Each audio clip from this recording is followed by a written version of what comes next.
Então, esse bate-papo, o doutor José Marques, ele já escreveu um texto que nós produzimos, que nós publicamos esta semana no site do Sindicop, não é? Que é um esclarecimento aos filiados do Sindicop, né? Que são as informações sobre esta ação do ALE.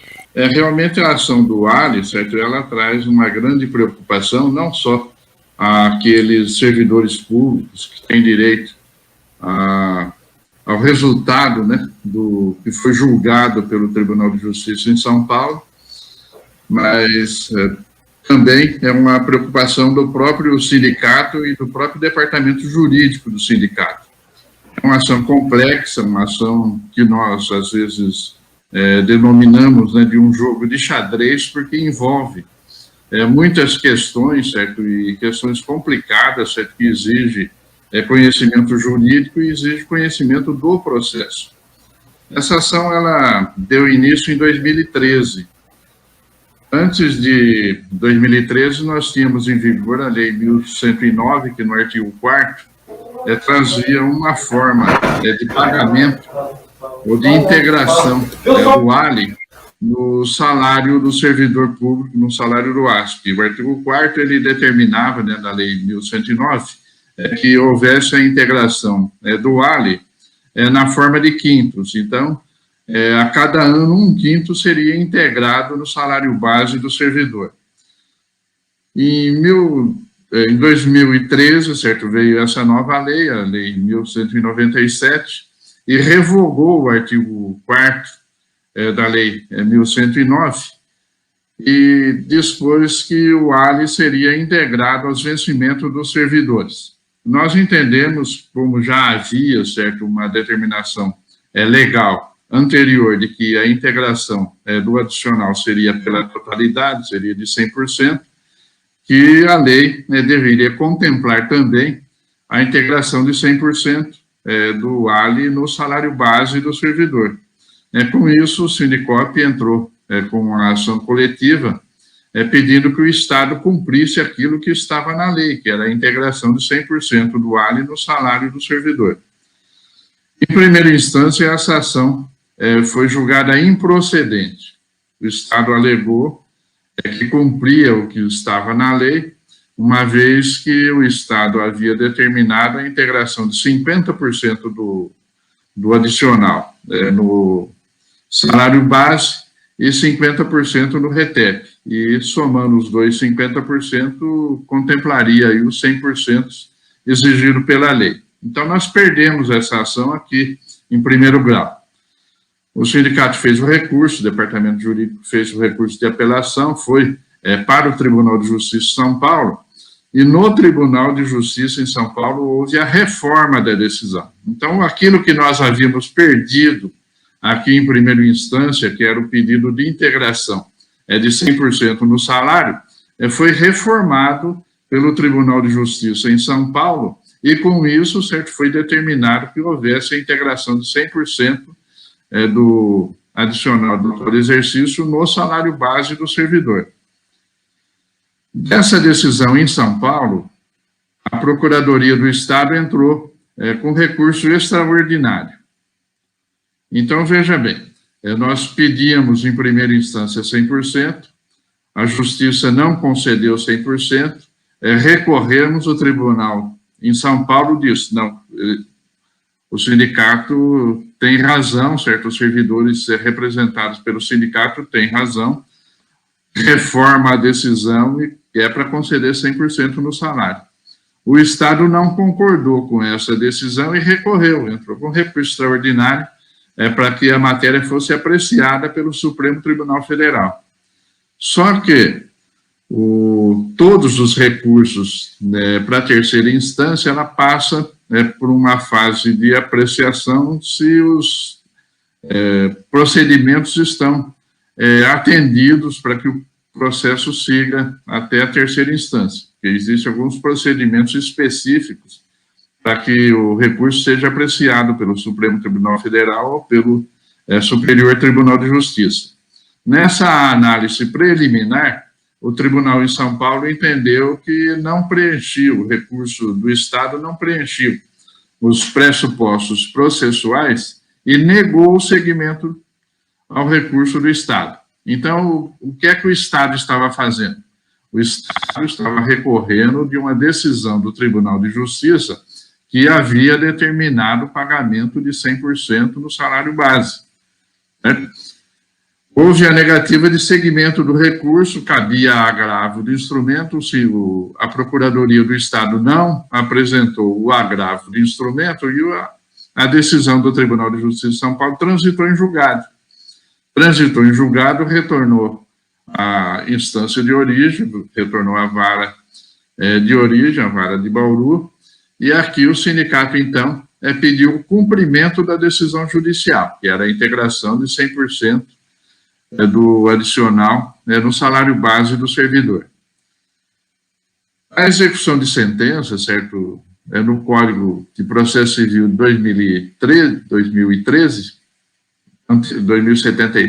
1973, né, antes de 2015, ele determinava, certo, que houvesse a continuidade da decisão judicial com um apostilamento, e depois houvesse o pedido de execução de sentença com o pagamento dos valores devidos pelo Estado. Esse apostilamento, certo, ele é necessário porque ele vai fixar a data a partir de quando o Estado começou a pagar e a partir de quando o Estado deve, certo? Então, é necessário que haja o apostilamento. Então, quando voltou o processo para a vara de origem, o sindicato pediu que houvesse a determinação de apostilamento. A juíza do feito determinou que fosse feito isso em 30 dias. Só que, nesse interim, houve a alteração da juíza da vara, certo? O tribunal substituiu a juíza que acompanhava o processo, colocou uma outra juíza no lugar dela, e o Estado recorreu dessa decisão, certo? De apostilamento, dizendo que não havia sido intimado formalmente e tal, e entrou com agravo de instrumento no tribunal. O tribunal recusou o agravo de instrumento, dizendo que não cabia, não tinha razão, o Estado não tinha razão, e que era para fazer o apostilamento, determinou especificamente que fosse feito o apostilamento, certo, na decisão do agravo de instrumento apresentado pelo Estado. Só que com a alteração da juíza do feito, certo, ela começou a criar embaraços, né? Aí a juíza entendeu, certo, que não cabia o apostilamento de uma forma antecedente à execução dos valores, então que era para fazer um cumprimento de sentença integrado, pedindo o apostilamento e o cumprimento da obrigação de pagar na mesma petição, tal. O sindicato não concordou, recorreu. O tribunal novamente determinou que fosse feito o apostilamento primeiro e depois a execução de pagar. Aí o Estado apresentou um novo recurso dizendo que o pagamento teria que ser feito só aos associados que estavam no sindicato à época da propositura da ação, em 2013. O tribunal reformou, certo, essa decisão, certo, que foi dada aqui pela juíza, e mandou que todos os associados do sindicato integrassem o polo ativo da ação, certo, e recebesse o valor concedido pela decisão judicial. Depois houve novos recursos. Então, nós tivemos a princípio, quatro agravos de instrumento na tentativa de fazer a execução desse julgado que havia transitado junto ao Tribunal de Justiça em São Paulo. Só que, nesse interim, começaram a haver, certo, pedidos de execuções individuais da sentença. Isso foi alertado para o sindicato lá no começo, certo, que isso poderia prejudicar, certo, a ação coletiva, certo, que esses pedidos de execuções individuais poderiam tumultuar o processo coletivo, poderia criar embaraço, tal, mas é um direito, certo, do associado ingressar com um pedido de execução individual, certo? Isso é garantido na lei, é garantido por decisões do Supremo Tribunal Federal. Então, cabe, certo, o pedido de execução individual da sentença coletiva. Só que esses pedidos de execução individuais, eles são feitos em qualquer vara, certo? Você pode apresentar isso em São Paulo, pode apresentar em Adamantina, Marília, Franca, qualquer vara você pode processar o pedido de execução individual da sentença. A Fazenda do Estado, certo, com os pedidos de execuções individuais, certo, voltou a afirmar a tese de que havia cumprido o julgado com o pagamento de 50% no RETEP, 50% no salário base dos servidores. E começaram a surgir sentenças nesse sentido. Então, várias sentenças foram dadas, certo, em pedido de execuções individuais nesse sentido. Não houveram recurso por parte dos advogados que patrocinaram esses pedidos de execuções individuais e vários, certo, transitaram em julgado. Então, o Estado se aproveitou dessa situação, juntou esses vários julgados, certo, onde o judiciário de primeiro grau de 50-50 havia cumprido a decisão que estava na lei, certo, e entrou com incidente de demandas repetitivas no tribunal. E no tribunal, certo, diante das várias decisões individuais, o tribunal deu uma decisão dizendo que 50% cumpria o que estava na lei. Foi uma dificuldade já enfrentada pelo sindicato aí. A outra dificuldade, certo, é que o Estado, com má fé ou não, certo, passou a colocar, certo, o sindicato no polo passivo dessas demandas individuais. Certo? Passou a constar o nome do sindicato nas demandas individuais. E o sindicato nunca foi parte em nenhum incidente de execução individual de sentença. O sindicato nunca foi intimado, o sindicato nunca participou de nenhum processo de execução individual, certo? O sindicato sempre se ateve a buscar, certo, a execução da sentença coletiva. E com a inclusão do nome do sindicato nos incidentes de demandas individuais, certo? Então, o sindicato passou, certo, a ter a preocupação também, certo, de ficar garimpando essas execuções individuais para poder pedir a exclusão do nome do sindicato das execuções individuais. Porque, na medida em que aconteça um julgado, certo, onde tenha o nome do sindicato no polo passivo, certo, dessas demandas, certo, e haja um julgado aí transitado, uma decisão transitada em julgado, isso vai prejudicar aquilo que foi julgado na ação coletiva, certo? Então, o sindicato hoje, certo, tem agido cautelar, você tem agido com cautela no sentido de estar limpando, certo, o nome do sindicato desses julgados de execuções individuais para voltar a executar o processo coletivo. Então, foram duas situações, certo, que dificultaram bastante, certo, o andamento desse processo coletivo. Nós tínhamos, certo, dois recursos também nos tribunais superiores, certo, que nós pedíamos, certo, que o sindicato fosse o exequente na execução coletiva e que houvesse o apostilamento antes do pedido de obrigação de pagar, certo? Nós tínhamos, isso foi julgado, certo, sem apreciação do mérito. Então, o mérito, certo, dessa ação, ele não foi afetado ainda, mas o sindicato tem tido o cuidado, certo, de que não haja nenhuma decisão em demanda individual com o nome do sindicato para não prejudicar o andamento final desse processo de execução. Então, o sindicato lá atrás, certo, já orientou, certo, no sentido de que não houvesse esses pedidos individuais, certo, que houvesse uma união da categoria, no sentido de que acompanhasse a execução coletiva, certo, para que não houvesse nenhum prejuízo na execução da sentença coletiva. Mas é um direito do servidor, é um direito do ASP, certo, fazer o pedido de execução individual. Só que, lamentavelmente, certo, nenhum pedido de execução individual foi julgado procedente e trouxe esses resultados, certo, com decisões diferentes daquela que foi dada no feito coletivo.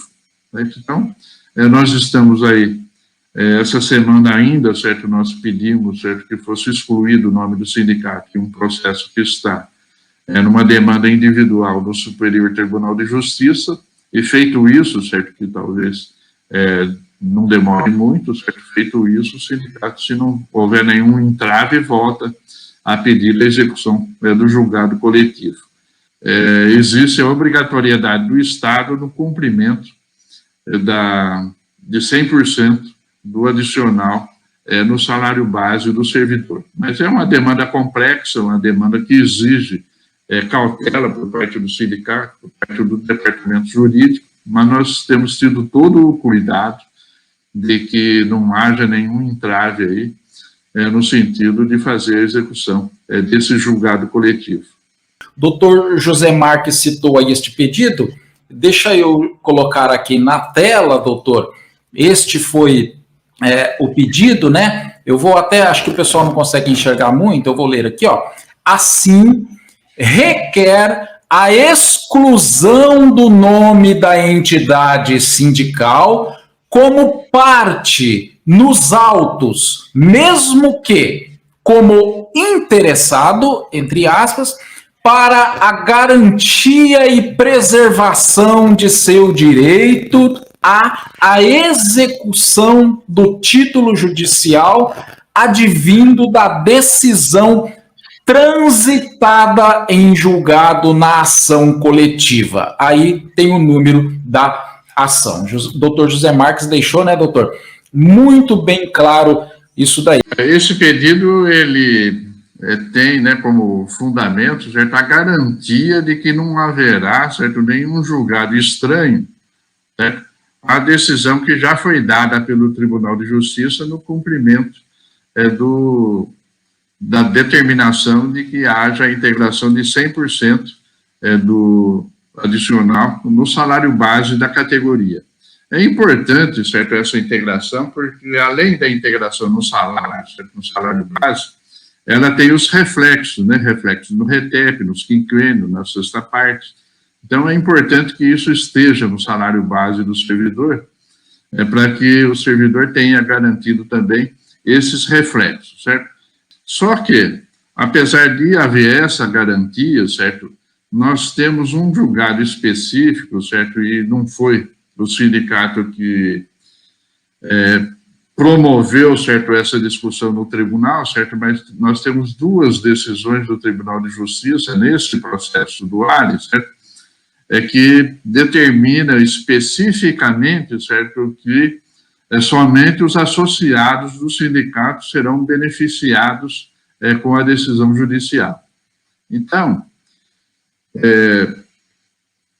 esse julgado, certo, quando ele for implementado, certo, ele vai abranger, certo, vai garantir, certo, o direito ao vale àqueles que forem associados do sindicato na época da execução, certo? Não lá na época da propositura da ação, como quis o Estado a princípio, mas na época em que for feita a liquidação do processo. Então, para ter direito a esse adicional, certo, que foi garantido pela decisão judicial, é preciso, certo, que o servidor do sistema penitenciário seja sócio do sindicato, certo? Nós temos recebido críticas a respeito dessa matéria, certo, dizendo que o sindicato utilizou, certo, dessa ação para fazer aumentar o número de associados, certo, mas o sindicato em momento algum, certo, promoveu isso, até porque o sindicato não tem só essa ação coletiva. Vou passar a palavra para o nosso presidente, o Gilson O doutor José Marques acabou de explanar de forma brilhante todo o histórico, né? É uma luta, não é uma luta jurídica mais, hoje em dia isso não é mais luta jurídica, na verdade passou a ser luta política, porque existe a interferência do executivo no poder judiciário. O doutor já falou aí que nós representamos a juíza original do feito foi promovida, e aí começou. Porque pessoas que conhecem direito, falando em conhecimento jurídico, vão concordar com tudo que o doutor José Marques falou. Assim como nós ganhamos essa ação, o doutor José Marques pode confirmar, tem uma associação da Polícia Militar que ganhou nos mesmos moldes, chegou até o STF, o Estado também querendo lesar essa entidade, só que lá o STF apreciou o pedido da associação, ao contrário do nosso, que foi a mesma situação, a gente chegou ali pedindo apreciação e o apostilamento, o cumprimento da obrigação de fazer, que é colocar no lerite, e depois de discutir uma execução, né, o quanto, né, o que o doutor falou, porque é isso que nós queremos e sempre quisemos, né, um cumprimento de obrigação de fazer coletivo, que seja colocado no lerite, que possa produzir reflexos de quinquênio, sexta parte, gratificações que a pessoa tenha para todos. Nós não abrimos a exceção de fazer o individual, nem para ninguém que seja da diretoria, porque o objetivo não é benefício de um ou de outro. O objetivo era o benefício coletivo. Mas aí você tem toda essa situação que o doutor já explanou, e muito bem, que vai atrapalhando. E tem muita má-fé de pessoas aí no meio. Aí, né? Muita gente que não faz parte, não propôs nada, mas se acha no direito de ficar levantando calúnia e futrico, e você não vê ação. Você que não é ainda afiliado, né, ao sindicato, então acho que hoje, tanto você que não é afiliado quanto os filiados, hoje puderam ter aqui, através da exposição do Dr. José Marques e do Gilson, não é? Acho que ficou bem claro esta situação do Ale. Em caso de dúvida ainda, tem lá no site sindicop.org.br, até o link está aí nos comentários, um texto do Dr. José Marques falando essa situação, tem lá em anexo documentos, você pode acompanhar, pode ler, pode compartilhar, e o convite que a gente faz é para você que ainda não é filiado, que você procure se filiar, mas não pensando somente nessa questão do Ali, mas pensando na tua vida profissional, na defesa dos seus direitos, que de uma hora para outra você pode ter aí um ou outro problema, e amparado pelo sindicato, pelo corpo jurídico da instituição, você pode ter certeza absoluta, viu, que o departamento jurídico vai atrás para te defender, custe o que custar. Se você não tem esse amparo, tudo fica, claro, muito difícil. Você fala, um advogado eu contrato. Aí sim, é verdade, você contrata sim um advogado aí fora. Você já pensou no valor que um advogado hoje aí fora poderia cobrar de você para ingressar com uma ação simples para te defender de um direito seu lá que foi tirado? Pois é, não é fácil, não é barato, é muito complicado.